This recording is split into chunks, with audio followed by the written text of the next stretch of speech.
El 28 de agosto nuestra Iglesia Católica recuerda y celebra a San Agustín, obispo y doctor de la Iglesia.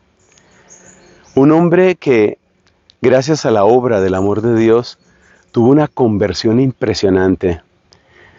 Dejó los caminos de la vanidad, de la avaricia, de la lujuria, de la rebeldía. Buscó el bautismo porque no era bautizado y con la fuerza del testimonio de un gran obispo llamado San Ambrosio, con la fuerza de la oración de la mamá de él, llamada Mónica, a quien recordábamos entre los santos el día de ayer, pero sobre todo con la fuerza del Espíritu Santo, pues dio ese paso de bautizarse y después se hizo monje y después llegó a ser sacerdote y después fue llamado a ser obispo en una población que existió en el norte de África. Esa población es Hipona y nosotros lo recordamos como el obispo de Hipona, San Agustín. Hay tanto que decir de San Agustín. Yo he aprendido y aprendo tanto de San Agustín. En esta oportunidad quiero referirme al final de la vida de él. Él murió en el año 430, precisamente en Hipona. Y lo que quiero comentar es cómo fue esa etapa final de la vida de Agustín.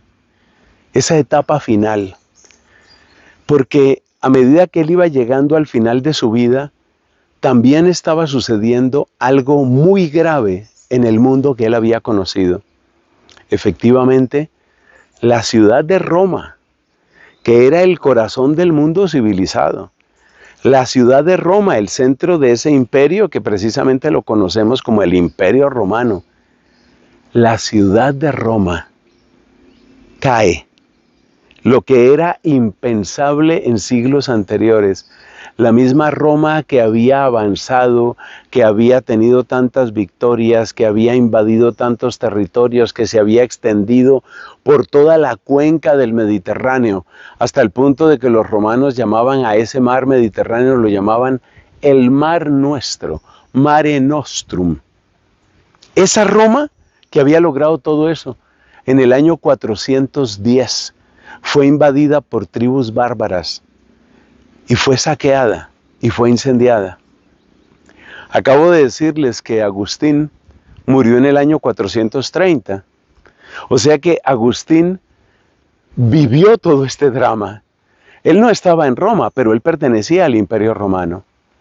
Y por supuesto las noticias, aunque no llegaban tan, diríamos tan instantáneamente como en nuestra época, pues las noticias llegaron. Noticias que tenían que impactar profundamente a Agustín, porque ese había sido su mundo. Es decir, Agustín vio derrumbarse el mundo antiguo, vio derrumbarse lo que parecía imposible, la ciudad de Roma. Él supo de esa noticia. Y lo hermoso es que en esas circunstancias, Agustín se da cuenta que hay algo que no se derrumba, que hay algo que permanece.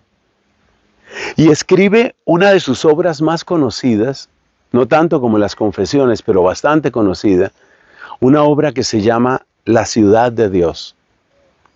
Básicamente, lo que hace Agustín es una especie de reflexión sobre la historia. Y lo que viene a decirnos es que el orgullo humano siempre acabará como esa Roma arrogante que un día se hunde. El orgullo humano siempre acaba así. Y entonces él dice que hay dos ciudades, que hay la ciudad humana, la ciudad del hombre y la ciudad de Dios. Y que la ciudad del hombre está construida desde la base del orgullo, mientras que la ciudad de Dios está construida desde la humildad, desde la caridad. La ciudad del hombre, es decir, lo que nosotros construimos muchas veces de espaldas a Dios, está hecho de arrogancia, repito, está hecho para la gloria nuestra y nos ufanamos de nuestra gloria. Pero la ciudad de Dios está hecha para la gloria de Dios.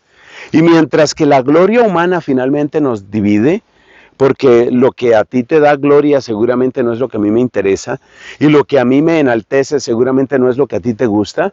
Mientras que la gloria humana nos divide, la gloria de Dios nos une, porque en el amor de Dios cabemos todos, y porque en el proyecto de Dios todos somos importantes. La ciudad de Dios, qué gran obra de Agustín, y cuánto necesitamos volver a esos principios básicos. Ahora que vemos cómo hay tanta corrupción, cómo hay tanto egoísmo, cómo hay tanto orgullo en tantas partes. Mira las guerras que están pasando. Y dime si no son precisamente la muestra de ese orgullo, ese no me dejo. Y muertos y crueldades y sangre, pero todo porque yo no me dejo. ¿Cuánto necesitamos volver al pensamiento de Agustín y descubrir la ciudad de Dios y empezar a edificarla cada uno en su corazón y en su familia? Amén.